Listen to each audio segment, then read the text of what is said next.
Hello friends, তোমরা সবাই কেমন আছো? আশা করি সবাই ভালো আছো। তো কাল থেকে ভীষণই শরীরটা খারাপ যাচ্ছে, যে কি বলবো কিছু বলার নেই। মানে প্রচণ্ড পেটে ব্যথা ছিল, তো কালকে ডাক্তারও দেখিয়েছি। তো আজকে একটু বেটার ফিল করছি। তো আমি রান্না করছি শৈল মাছের ঝোল আলু দিয়ে মাখা মাখা করে। তো শৈল মাছ নাকি শনি মঙ্গলবারে খেলে শনির দশা কাটে। তো কে কে জানো এই বিষয়টা আমাকে অবশ্যই কমেন্টে জানিও। এদিকে আমি ডালটা প্রেশার কুকারে সিটি দিয়ে নামিয়ে নিয়েছি। তো তারপর আমি ফোড়ন দিয়ে দেবো। আর এখানে দেখো আমার শৈল মাছের ঝোলটা প্রায় হয়ে গেছে। একটু মাখা মাখা করে শৈল মাছটা খেলেই ভালো লাগে। তো আর এদিকে দেখো ফুলকপি আর আলু বয়েল বসিয়ে দিয়েছি। তো এদিকে দেখো আমার মাছের ঝোলটা একদম রেডি। এই দেখো। তো তোমরা কে কে শোল মাছ পছন্দ করো আমাকে অবশ্যই জানাবে। আর এদিকে ফুলকপি আলুটা সিদ্ধ করছি, আমি ফুলকপির সবজি বানাবো। এদিকে ডালটা হয়ে গেছে, ডালটাও আমার একদম রেডি। আর সকালে কিছুই রান্না করতে পারিনি, এত অসুস্থ ছিলাম কাল থেকে। আমার রান্না বান্না সবই একদম বন্ধ হয়ে গেছে। বাবাই কোনো রকমে ঘর চালাচ্ছে, কি বলবো।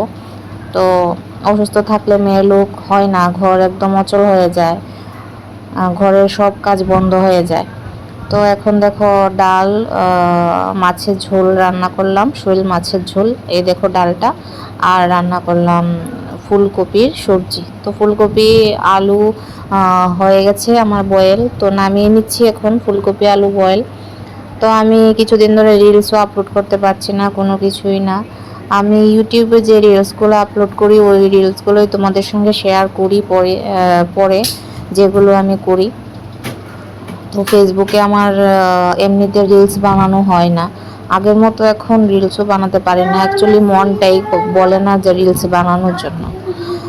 তো দেখো এদিকে হয়ে গেছে। তো এগুলো সব রাত্রের খাবার, বলতে আমার রাত্রটাও হয়ে যাবে আর কালকের সকালের খাবারটাও হয়ে যাবে। সকালে আমার একদমই শরীরটা অসুস্থই থাকে বলতে গেলে, কিছুদিন ধরেই আমার শরীরটা ভীষণ অসুস্থ অসুস্থই যাচ্ছে।